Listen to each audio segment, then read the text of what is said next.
Bueno, la presentación de hoy o la clase de hoy pasa por el tema de requerimientos o especificaciones.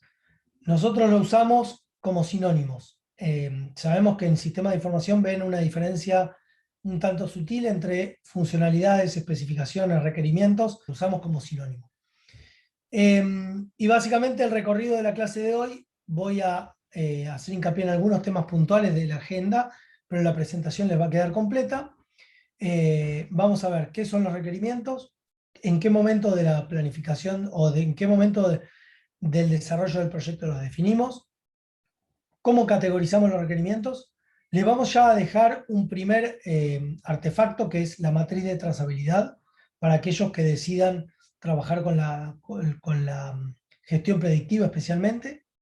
Vamos a ver cuáles son los métodos y requerimientos y metodologías.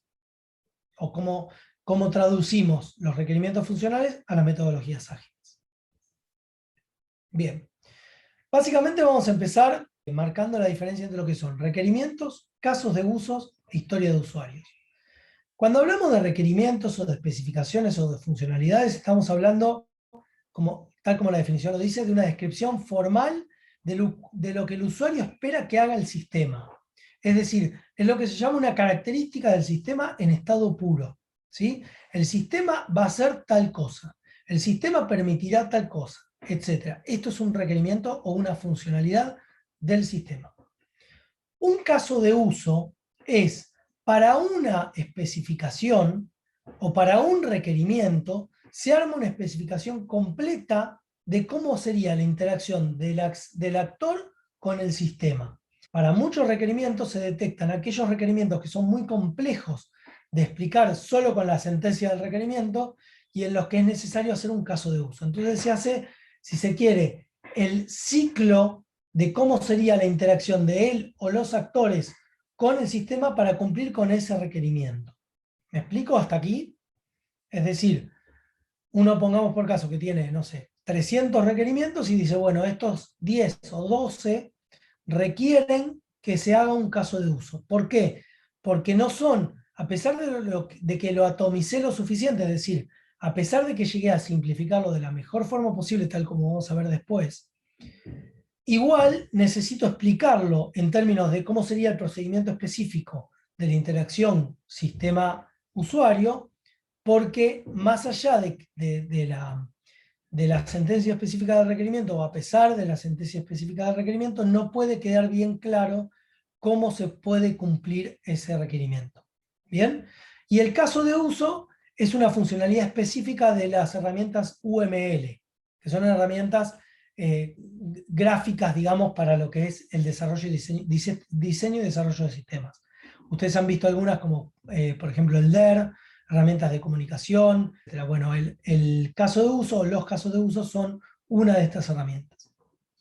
Y hace hincapié, como dice acá, en el contexto orientado al usuario, es decir, cuál es la interacción del sistema para con él o los usuarios para cumplir con este requerimiento. Y las historias de usuario, que son como se traducen los requerimientos en las metodologías ágiles, son una descripción más bien informal de lo que el usuario desea o necesita hacer con el sistema. Es decir, si bien parece una diferencia simbólica, en realidad la diferencia es muy importante, que es, acá lo que decimos, y al final de la clase vamos a ver un inicio de la definición de historias de usuarios, se lo vamos a dejar a Diego para cuando veamos metodologías ágiles. Parece una diferencia semántica, pero no es una diferencia semántica solamente, es una diferencia muy relevante. Se centra, por tanto, no tanto en el valor del sistema, sino en el valor que tiene el uso del sistema para el usuario. ¿Sí? Vamos a ver después al final de la clase un ejemplo como para que quede claro. Pero primero vamos con la clase de hoy, que es requerimientos. Esta es la diapositiva que vimos en la clase de alcance, tiempos y costos con Diego. Y acá se dice muy bien, o se muestra, que la recopilación de requerimientos es parte de la definición del alcance. O sea, básicamente estamos hablando de la planificación del proyecto, es decir, de los, si se quiere, primeros pasos en términos cronológicos. Es decir, según las metodologías predictivas, nosotros en forma temprana tenemos que definir cuáles van a ser los requerimientos por parte de los usuarios. Y volvemos a esta frase de Lledó y Rivarola, que es que los proyectos no fracasan al final, sino al inicio. Vamos a ver como opening case cómo o cuán relevante es una buena definición de requerimientos para que justamente los proyectos no fracasen. O dicho de otra manera, cuán alta es la tasa de fracaso de los proyectos, y mucho de este fracaso se debe a una mala definición de los requerimientos. Bien, en términos del flujo de procesos de trabajo dentro del desarrollo del proyecto, que esto también lo habíamos visto con Diego, básicamente tenemos la línea de tiempo horizontal y los procesos o la interacción en los procesos. Bueno, básicamente lo que es definición de requerimientos se da en los dos primeros grupos de procesos, es decir, procesos de inicio y sobre todo procesos de planificación, ¿sí? Mientras que cuando ya se empieza a ejecutar el proyecto y empiezan a bajar, ya desaparecen los procesos de inicio, empieza a bajar la intensidad de los procesos de planificación, me refiero a, si se quiere, la interacción entre esta curva, que es procesos de planificación, y esta, que es procesos de ejecución. En la medida en que empiezan a subir los procesos de ejecución, empiezan a disminuir los procesos de planificación, ¿sí? Con lo cual, lo que quiero decir es que la definición de requerimientos tiene mucho más intensidad en esta parte del proyecto y mucho menos intensidad debería tener en toda esta otra parte, ¿sí? Como opening case les decía, ¿por qué fracasan los proyectos? Esto es estadística pura y estadística del PMI, relevamiento por parte del PMI de tasa de éxito y fracaso de los proyectos. Y fíjense que una gran tasa del fracaso de los proyectos está explicado por problemas en los requerimientos. 13 más 12 de los proyectos fracasan según el PMI, y estos son valores del año pasado, por problemas en los requerimientos, ya sea o que se definieron mal en forma incompleta o que necesitamos cambiarlo en la medida en que ejecutamos. Y en términos de la lectura del PMI, si nosotros necesitamos modificar los requerimientos una vez que empezamos con los procesos de ejecución, es que los definimos mal al inicio, es decir, que cumplimos mal con las tareas de planificación. Esto de nuevo en términos del PMI. ¿Bien? Y fíjense que vinculado con esto, hay algo muy interesante que es cuánto cuesta relativamente corregir un defecto en los requerimientos en función de la etapa en la que nos encontramos en el proyecto. Es decir, en la medida en que avanzamos en el proyecto, básicamente cuesta, geométricamente va aumentando muchísimo más, muchísimo, el costo relativo de la corrección de los defectos en los requerimientos. Fíjense que mientras que corregir un requerimiento en la etapa de requerimientos, de definición de requerimientos, es casi nulo, es decir, yo corrijo en la etapa significa redefino un requerimiento cuando todavía no me puse a desarrollarlo, mientras que si entramos en la etapa de diseño ya aumenta bastante. En la etapa de codificación aún más, en la etapa de testeo mucho más y muchísimo más en la etapa de operación del proyecto. Es decir, si tenemos que corregir un requerimiento cuando el proyecto ya está, cuando la solución ya está operativa y en manos de los clientes, el costo es relativamente altísimo. Esto se da en valores actuales. Fíjense que esto es una nota del año pasado, y en el año pasado se dan los mismas, si se quiere, valores relativos, que es, esto está visto de otra forma, cuáles son los costos relativos de corregir errores, bugs, son errores en un sistema, de acuerdo al tiempo o al momento en el cual lo detectamos. Postproducción, o cuando ya está en producción el sistema, es altísimo. Fíjense que se multiplica por 30 el valor versus si lo queremos corregir en el momento que estamos definiendo los requerimientos. Bien, vamos a ver cuáles son las hipótesis del PMI o de las metodologías predictivas respecto del relevamiento de requerimientos. Básicamente el PMI lo que nos dice es que mientras más sepamos, mejor vamos a poder planificar, diseñar y luego administrar durante el ciclo de vida del proyecto el desarrollo del mismo. Lo cual por definición naturalmente es correcto, es decir, mientras nosotros mejor sepamos al inicio, más vamos a poder planificar el futuro. Esto vale para todo, vale para requerimientos y vale para cualquier otra cosa. Sin embargo, aquí hay una primera hipótesis fortísima, que es estamos asumiendo que nosotros podemos saber al inicio qué es lo que los usuarios van a necesitar una vez que el sistema esté en manos de ellos. Ya empezamos a ver en las primeras clases y vamos a ver cuando Diego hable de metodologías ágiles, que esto es una hipótesis que en la mayoría de los casos hoy en día se echa por tierra enseguida. ¿Por qué? Porque muchas veces los clientes o los usuarios, digo los clientes del proyecto, ¿no? Los usuarios no saben o no pueden saber al inicio del proyecto cuáles son los requerimientos que el sistema debería tener para con ellos.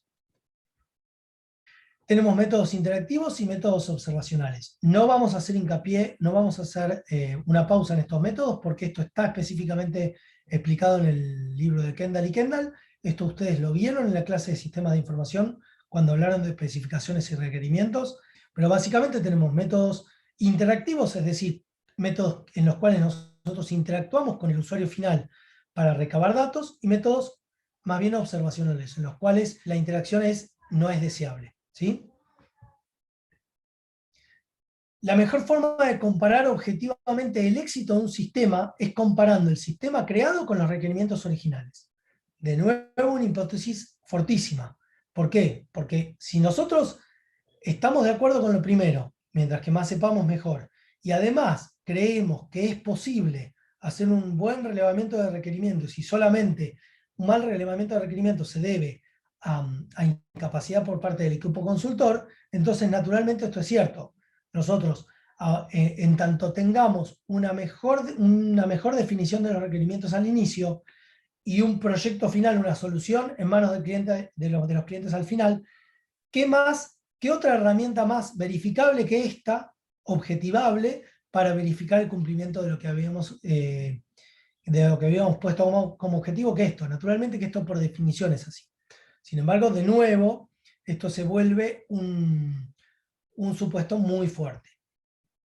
Durante el planeamiento y el análisis debemos formular los requerimientos para establecer una baseline de las funcionalidades del sistema. Es decir, si al principio definimos cuáles son los requerimientos, en la medida en que avanzamos en la ejecución del proyecto, siempre vamos a estar volviendo a la definición de estos requerimientos. ¿Por qué? Porque estos requerimientos hacen a la definición y a la validación del alcance, y como veíamos con Diego en la clase de alcance, tiempos y costos, continuamente vamos a estar chequeando el alcance validado con los distintos actores del proyecto, y en función de esto vamos a estar continuamente viendo si es necesario reformular requerimientos, si hay requerimientos que se eventualmente descubren en etapas posteriores y que se deberían incluir en el proyecto, y esto modifica el tiempo y o el costo, o hay requerimientos que se detectan en forma tardía, si se quiere, y que se podrían implementar en etapas posteriores, pero que no modifican ni el alcance, ni los tiempos, ni los costos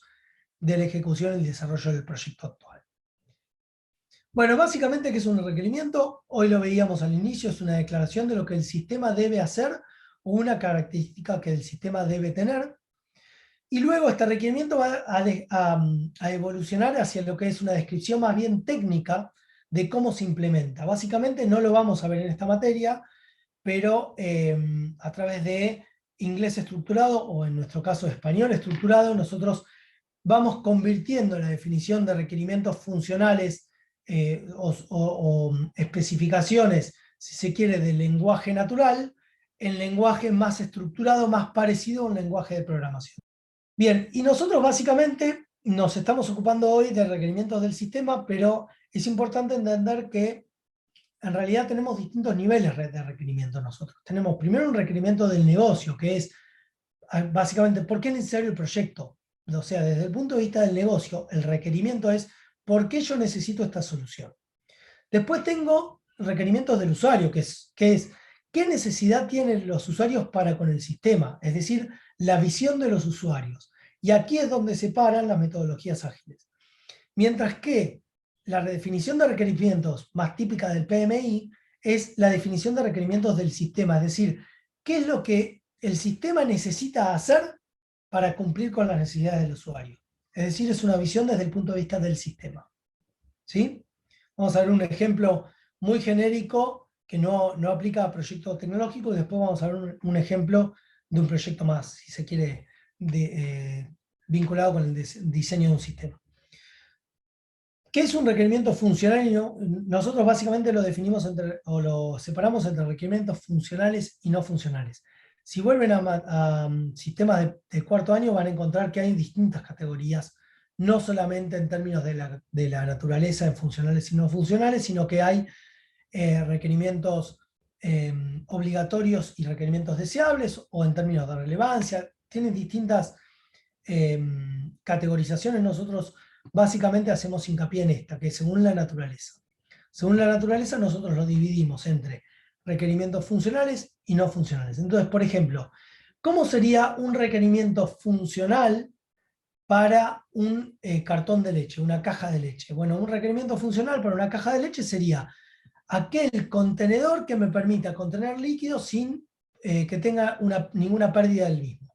Es más, yo le agregaría, si es larga vida, que además me permita que no pierda determinadas propiedades por lo menos por tanto tiempo. ¿Sí? Esto es un requerimiento funcional. No importa cómo se hace, sino que importa lo que hace para con el usuario. ¿Bien? Mientras que el requerimiento técnico o no funcional, mejor dicho, puede ser un requerimiento, por ejemplo, en este caso de seguridad, que es qué es lo que tiene que hacer, en este caso el casco, o cuál es el requerimiento que tiene que tener el casco para con el usuario. En este caso, no se debe romper con una presión inferior a tantos PSI. ¿Sí? Por menos de tantos PSI, el casco debe permanecer irrompible. Más de esos PSI debe permanecer rompible. Se puede romper. Y fíjense que como primera característica de un requerimiento funcional, tenemos una medida mensurable, es decir, nosotros podemos poner a prueba este casco y decir, bueno, a ver, ¿a cuántos PSI el casco se rompe? Si se cae a 8000, no cumple con el requerimiento no funcional. Si se rompe a 11000, está cumpliendo con el requerimiento no funcional. ¿Bien? Vamos a un ejemplo más de diseño de sistemas. Por ejemplo, un sistema muy sencillo de gestión de turnos de pacientes. A la derecha tenemos los requerimientos funcionales y a la izquierda los no funcionales. Vamos a empezar primero por los funcionales. En este caso está puesto desde el lado de qué es lo que hace el usuario con el sistema. Pero básicamente fíjense que es, si se quiere, simbólicamente exactamente igual. Es lo que hace el sistema para con el usuario. Es decir, el paciente puede crear un turno, modificar un turno, cancelar un turno. En la programación de los turnos, el manager puede chequear la programación diaria y puede imprimir la programación diaria. Y el médico puede actualizar la programación. ¿Sí? Fíjense que es muy específico, muy atomizado. Es decir, el paciente crea, modifica o cancela. Esto se llama el ABL de administración de turnos, en este caso. ABL es alta, baja modificación. ABM, perdón. Que es digamos, la mayor atomización posible y la mayor claridad en la definición del requerimiento. No me dice cómo el usuario, el sistema lo va a hacer, pero me dice qué es lo que va a hacer el sistema para con el usuario. Mientras que en requerimientos no funcionales, por ejemplo, puedo tener no funcionales en términos operativos, va a correr en un entorno Windows, se conectará a impresoras wireless y va a tener un backup automático al final de cada día. De performance, va a grabar un nuevo turno en 2 segundos o menos y mostrará la programación de nuevos turnos también en 2 segundos o menos. Y de seguridad, solo los médicos pueden establecer su disponibilidad, solo un manager puede crear una agenda, por ejemplo, una agenda de turnos. ¿Cómo se definen los requerimientos?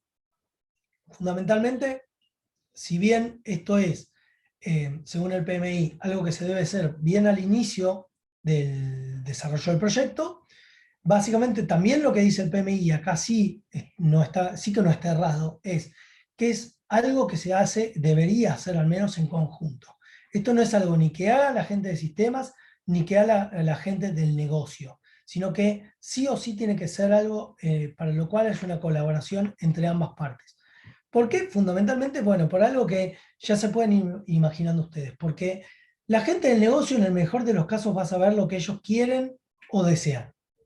Y la gente de tecnología, en el mejor de los casos, va a saber lo que se puede tecnológicamente lograr. Bueno, naturalmente que la definición de un buen requerimiento está en el medio entre los dos, entre el deseo y la posibilidad. No hay nada bueno que surja solamente del deseo de un requerimiento o solamente de las posibilidades técnicas, ¿sí? Necesariamente se tienen que conversar las dos partes para que los requerimientos estén definidos de la mejor forma. Y siempre, según el PMI, hay que caer en esto, que es siempre cuidar la definición del alcance, es decir, los requerimientos que satisfacen la necesidad, pero están fuera de la definición y la validación del alcance, podrían incorporarse en futuras mejoras, pero no necesariamente en el desarrollo actual. Esto lo dice muy claramente el PMI, es decir, una vez que el alcance está definido y validado, el esfuerzo debería ser por no modificar este alcance, excepto, naturalmente, que haya modificaciones obligatorias durante el desarrollo, durante la ejecución del proyecto, y entonces debamos modificar el alcance, pero esto necesariamente va a tener un impacto sobre los tiempos, o sobre los, o sobre los costos, y o sobre la calidad del proyecto. Bien, como vimos en clases anteriores. Básicamente el proceso de gestión de requerimientos lo han visto también en sistemas. Uno hace primero lo que se llama una licitación, es decir, un conocimiento de la problemática en detalle, a lo largo de lo cual se extrae el conocimiento relevante del problema. Después se documenta las especificaciones, es decir, se documenta cuál es el comportamiento que el sistema debería tener. Se valida esto con todos los usuarios, y después, finalmente, en la medida en que avanzamos sobre la ejecución, vamos teniendo lo que se llama un control de cambio, es decir, vamos gestionando los cambios en los requerimientos en función de lo que habíamos validado en la etapa anterior. Y vemos si esto tiene impacto sobre el alcance, sobre los tiempos y sobre los costos. Vamos a ver algunas características de un buen requerimiento y vamos a ver por qué algunos requerimientos que muchas veces nos cruzamos incluso en la venta de sistemas preplaneados o enlatados están mal, y después finalmente vamos a ver un artefacto que les decía yo que les vamos a dejar a mano para aquellos que decidan trabajar o decidan empezar a trabajar con metodologías más bien estructuradas. No vamos a hacer hincapié sobre todo, pero esto se los vamos a dejar más bien como guía para ustedes, para cuando definan los propios requerimientos del proyecto de ustedes.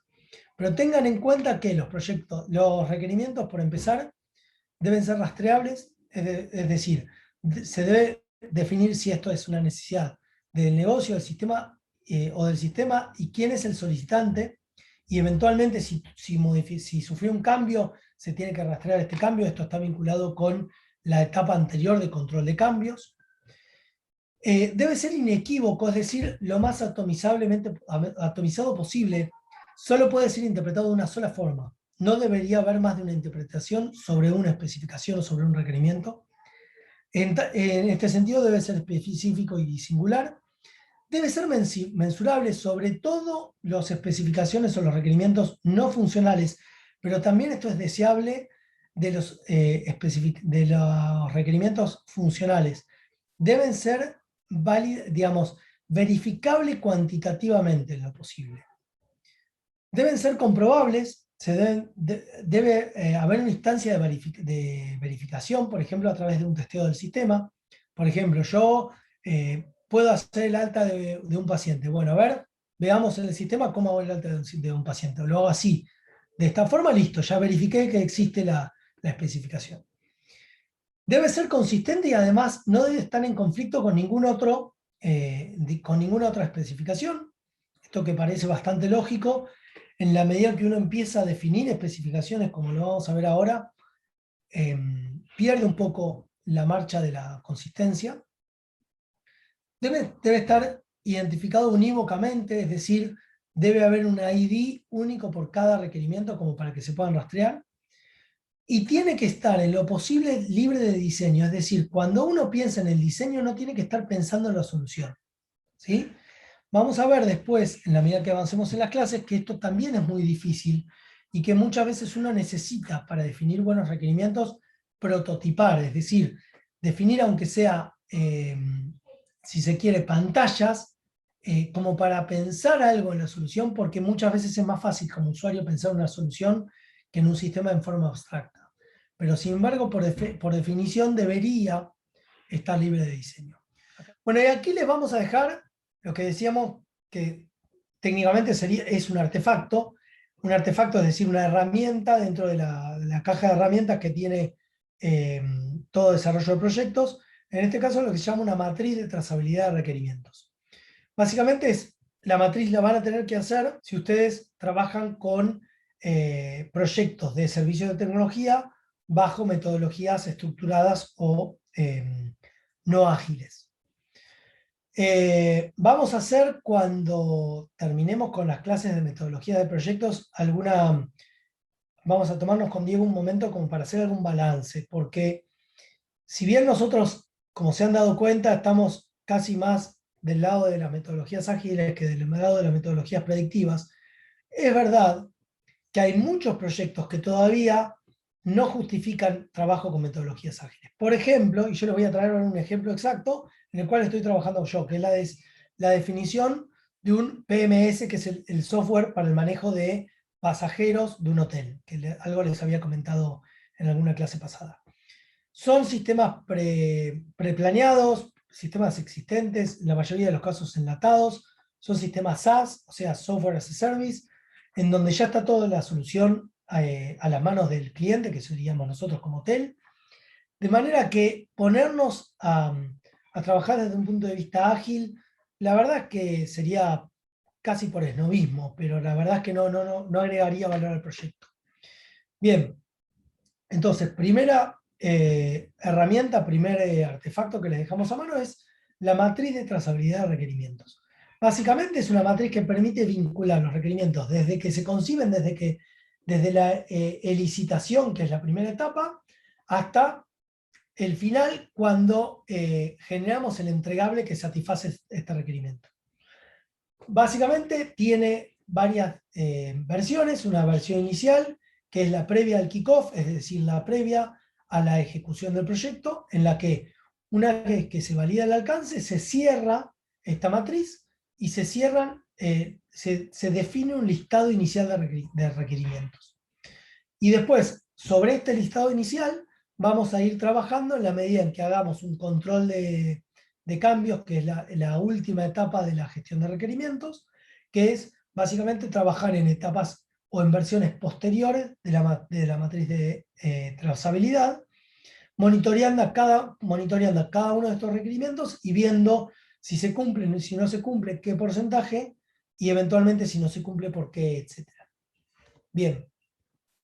Esto es ex post, es decir, si nos situamos en el slide anterior, es la versión posterior. Y fíjense que tenemos el tag de cada requerimiento, es decir, el valor unívoco de cada uno para ubicarlo, cuál es el área funcional que lo determinó, cuál es el nombre del requerimiento. Esto es una descripción, la prioridad que se le daba, en este caso alta, media, baja, etc. ¿En qué release? Nosotros en este caso hicimos un trabajo, esto, digamos, si se quiere, es una metodología intermedia entre la metodología predictiva y la metodología ágil, porque estaba pensado como metodología predictiva, pero trabajamos con distintas versiones del sistema para acercar un poco a lo que serían los incrementos dentro de la agilidad.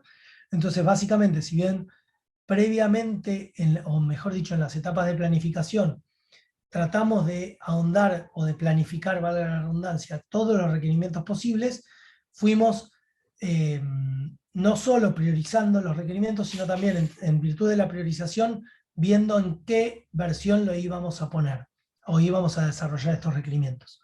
Después, bueno, notas propias de interfaz y de usuario y sistema, y después el estatus del requerimiento hacia el final, digamos, mejor dicho, en el corte que se hizo para la captura de esta imagen. Básicamente si estaba completado, si no estaba completado o si estaba en progreso. Y acá les voy a mostrar el ejemplo real de cómo trabajamos con el relevamiento de software PMS para una comparativa de software de los hoteles. Fíjense, acá en este caso éramos cuatro actores, bueno, Claudio, que lo conocen de sistemas, Virginia y Pablo Montero, que son gente de turismo, y estaba yo también, básicamente sobre una planilla general, que ahora vamos a ver, cada uno hacía una valoración. Y fíjense que yo tenía un rol determinado, con lo cual hice una valoración sobre determinados aspectos, mientras que Pablo Montero tenía otro rol y entonces hizo otra valoración sobre otros aspectos. Pero básicamente vamos a centrarnos en esto. Básicamente nosotros definimos, esto es una planilla que nos ayudaba a nosotros y de nuevo, nosotros sabíamos que había software preplaneado y básicamente lo que teníamos que hacer era buscar el que mejor se adaptaba a las necesidades propias del hotel. No vamos a desarrollar un software de cero, ni mucho menos. Entonces básicamente, en vez de poner requerimientos no funcionales del sistema, ponemos requerimientos del proveedor, los cuales son también no funcionales. Y además, funcionalidades o requerimientos funcionales. Lo que hicimos fue definir distintos criterios acerca del proveedor, le otorgamos una relevancia y después le pusimos cuál era el valor que lograba tal o cual sistema en términos de este requerimiento, por ejemplo, cuál era el domicilio, y entonces en función de esto, de la multiplicación de lo que lograba multiplicado por la relevancia, obteníamos un puntaje determinado, ¿no? Vamos a algunos, por ejemplo, vamos a funcionales que se interpretan más fácilmente. Básicamente, ¿cómo es la funcionalidad respecto de las reservas, de la recepción, de la facturación, de la gobernanta, de si permitía auditoría nocturna? Auditoría nocturna es una funcionalidad específica de todos los de los PMS. Básicamente se evalúa, por ejemplo, en el caso de las funcionalidades, si existe o no la funcionalidad. En el caso de acerca del proveedor, que lo estamos evaluando, facilidad para brindar soporte in situ, o sea, el domicilio era más bien, estaba asociado con la posibilidad que tenía el proveedor de brindarnos el soporte in situ en caso de que lo necesitáramos. Antigüedad estaba vinculado con la experiencia, permanencia y solidez. Actividad central del proveedor está vinculado con si la actividad central es el PMS o tiene una actividad central y el PMS es quizás un software adicional que tiene, etc. Bueno, y finalmente el puntaje, acá vemos que le ponemos, por ejemplo, excelentes de 10, 10, 9 y 8, convenientes 7 y 6 y así sucesivamente. Entonces básicamente cada uno le iba agregando un puntaje a estos software, a los que estuvo en cada una de las demos, y después, básicamente esto, lo que hace es, si está completo ese campo en la hoja, lo que hace es la multiplicación y, bueno, y la suma, naturalmente. Y finalmente se obtiene un ganador. ¿Sí? Ustedes, si no me equivoco, en la segunda etapa, en caso de que trabajen sobre servicios de tecnología informática y con metodologías predictivas o bien con metodologías híbridas, en las cuales necesitan hacer una trazabilidad de los requerimientos, van a tener que analizar los requerimientos usando al menos ese formato o parte, digamos, de esta matriz que estamos viendo, una parte. Básicamente, acá lo que dice en la rúbrica del proyecto es: describa las técnicas utilizadas para relevar requerimientos. Esto es vinculado con técnicas intrusivas y no intrusivas, que esto está bien definido en el libro de Kendall y Kendall.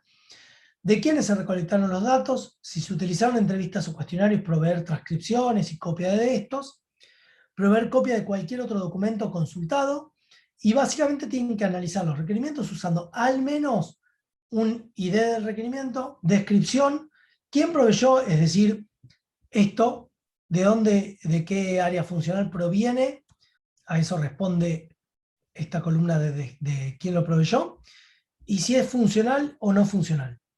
¿Sí? Al menos tienen que tener estas columnas. Si además quieren agregar alguna columna sobre priorización, fantástico.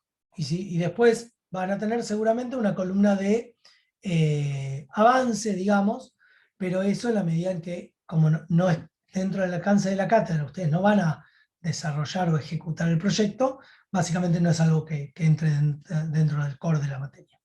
Y adicionalmente, si quieren, pueden utilizar diagramas de flujo, diagramas de casos de uso para alguna especificación funcional específica en la cual crean conveniente usar una descripción adicional. ¿Bien? Bueno, como les decía al inicio, dentro de los métodos tenemos distintos métodos de relevamiento de requerimientos. Básicamente, como está un poco gráficamente puesto acá, la intención es, y siempre hay que tener esto en la mente cuando hacemos relevamiento de requerimientos, es entender las necesidades de los key users y de los usuarios finales, digamos. Y tienen distintos métodos tanto interactivos como no intrusivos. Dentro de los interactivos se enumeran acá entrevistas, cuestionarios o los HATs, los Joint Application and Design, y dentro de los no intrusivos tenemos muestras, o sea, toma de muestras o de documentación, podemos hacer una investigación o podemos observar. Bien, como para ir cerrando alguna idea respecto de por qué hacemos tanto hincapié en la dificultad de la definición de los requerimientos, porque si bien vimos que en un mundo ideal uno define los requerimientos y después en función de lo que valida con el cliente define el alcance, y en función del alcance hace una planificación adicional de tiempos y costos y ejecuta el proyecto en función de esto, y todo funcionaría bien, en la realidad nos encontramos con muchísimos desafíos. En virtud específicamente de los requerimientos, los desafíos estos van vinculados primero con que no está muy claro qué significa el cumplimiento del éxito en términos de la planificación de los requerimientos versus la ejecución de los mismos. ¿Por qué? Porque muchas veces los requerimientos que hoy el usuario tiene y que hoy deja entrever, y pensemos en un mundo ideal en el cual el usuario hoy sabe lo que, o cree saber lo que va a necesitar dentro de 8 meses. Hoy nos dice que va a necesitar tal o cual funcionalidad, y dentro de 8 meses, cuando le pongamos en la mano de ellos esa funcionalidad, posiblemente la funcionalidad misma cambió, la necesidad misma cambió, no por arbitrio propio del usuario, sino por arbitrio del contexto. Con lo cual, aquí, ¿qué es lo que se mide por éxito en el cumplimiento del requerimiento? ¿Cumplí bien con el requerimiento que el usuario me había pautado en un inicio? Sí, y sin embargo no le satisfago ninguna necesidad, con lo cual, digamos, es muy difícil medir hasta qué punto es exitoso el cumplimiento de ese requerimiento. Directamente vinculado con esto está el cambio de las ideas. No solo los requerimientos cambian por el contexto propio del negocio, del sistema, etcétera, o del proyecto, sino porque muchas veces las ideas cambian, las necesidades cambian, no necesariamente por cambios en el contexto, sino muchas veces incluso por un mayor conocimiento de los usuarios. Otras veces el cliente no quiere o incluso no puede expresar al inicio del proyecto su opinión. Muchas veces no sabe qué es lo que va a necesitar. Algo de esto yo les decía en una de las clases anteriores. ¿Recuerdan cuando hablábamos de los legacy systems? Los legacy systems son los sistemas heredados, entre comillas. De la misma forma que uno tiene sistemas heredados, uno tiene formas de hacer las cosas heredadas. Y como uno tiene formas de hacer las cosas heredadas, uno tiene formas de hacer las cosas conocidas. Y entonces, muchas veces es muy difícil para uno como usuario pensar cómo se pueden hacer las cosas en el futuro, si la única forma que conoce es la forma que tenemos hoy. Entonces, de nuevo, yo tengo un mal sistema desarrollado, pero que mal, el usuario lo sigue usando. Y yo le pregunto, bueno, ¿cómo vos harías para, por ejemplo, dar de alta un paciente en un nuevo sistema? Y el usuario posiblemente, en el mejor de los casos, me describa lo que el sistema hoy hace, no lo que él, o en el mejor de los casos, lo que el sistema hace más los errores que él le detecta al sistema. Pero muchas veces estos son mejoras incrementales, no mejoras realmente estructurales. Sobre todo porque hoy en día la mayoría de las organizaciones ya tiene soluciones informáticas para la mayoría de los procesos. Con lo cual lo que estamos hablando es de proponer soluciones realmente estructurales, no soluciones incrementales sobre el mismo sistema. Bien, después porque nos encontramos con distintos usuarios, en el mejor de los casos y en el peor de los casos con los mismos usuarios que tienen prioridades en conflicto. En la medida en que tienen prioridades en conflicto, tienen requerimientos en conflicto. Esto que parece tan fácil como decir, bueno, este requerimiento es prioritario por sobre este otro, requiere muchas veces de una negociación muy fuerte. Y esta negociación muy fuerte muchas veces no se da, no se logra dar en el medio de la validación del alcance. ¿Sí? Algo de esto habló Diego cuando hablaba de la validación del alcance. Y otras veces, vinculado con el punto anterior, con que el cliente no sabe lo que necesita porque lo único que conoce es la solución actual es que el cliente muchas veces insiste con una solución técnica en particular, piensa más en la solución que en la necesidad. Como piensa más en la solución que en la necesidad, es muchas veces muy difícil plantearle una solución que sea superadora de esa solución, porque muchas veces, naturalmente, sobre todo cuando hay legacy systems, el usuario tiene en mente ya un sistema. ¿Cómo trabaja con el tema de requerimientos las metodologías ágiles? Ya lo vamos a ver con Diego. Dentro de las metodologías ágiles hay infinidad de técnicas. Nosotros fundamentalmente vamos a trabajar dentro de lo que es el framework o la técnica de Scrum, que es esta de aquí, ¿sí? Que es la más popular, si se quiere. Pero hay infinidad de técnicas. Dentro de las metodologías ágiles, lo que se usa fundamentalmente es lo que llamamos historias de usuario, que lo veíamos al inicio. Bueno, se los voy a dejar como puntapié inicial para que después Diego lo pueda desarrollar mucho mejor el tema de historias de usuario, pero para no dejar tan en el aire qué significa esta diferencia simbólica y no tan simbólica entre que el requerimiento está desde el punto de vista del sistema y la historia de usuario desde el punto de vista del usuario. Básicamente, cuando uno hace una definición de una historia del usuario, tiene unas reglas específicas, tiene una estructura específica. Básicamente la estructura específica es cómo tal rol, o sea, por ejemplo, como gerente de comercial, quiero hacer tal cosa para poder lograr tal otra. Es decir, quiero tener esta funcionalidad para poder cumplir un objetivo específico o lograr un beneficio específico. Entonces, por ejemplo, acá les traigo un ejemplo. Como cliente quiero consultar el catálogo para poder encontrar el producto que deseo comprar. Pensemos en un e-commerce tipo Mercado Libre. Como cliente yo quiero tener un motor de búsqueda en donde pueda hacer una búsqueda del catálogo de productos que hay, por ejemplo, catálogo de productos tecnológicos, para poder elegir cuál es el producto que quiero comprar. Como cliente, quiero que los productos seleccionados para la compra queden almacenados en un carrito para que yo después pueda visualizar todos mis productos seleccionados y eventualmente el precio total a pagar y pueda ejecutar la compra. Esto que suena tan normal, tan lógico, digamos, es producto de un requerimiento funcional, y este producto de un requerimiento funcional está atado a una historia de usuario. Es decir, un usuario necesitó que haya un carrito de compras y que en este carrito de compras se fueran almacenando los productos seleccionados, y después que finalmente, en algún momento del proceso de compra, el usuario pueda entrar a este carrito, ver cuáles eran los productos seleccionados, decidir si va a hacer la compra entera, ver cuál es el valor total o el precio total a pagar, y finalmente pague el precio total y bueno, eventualmente reciba la mercadería. Bien.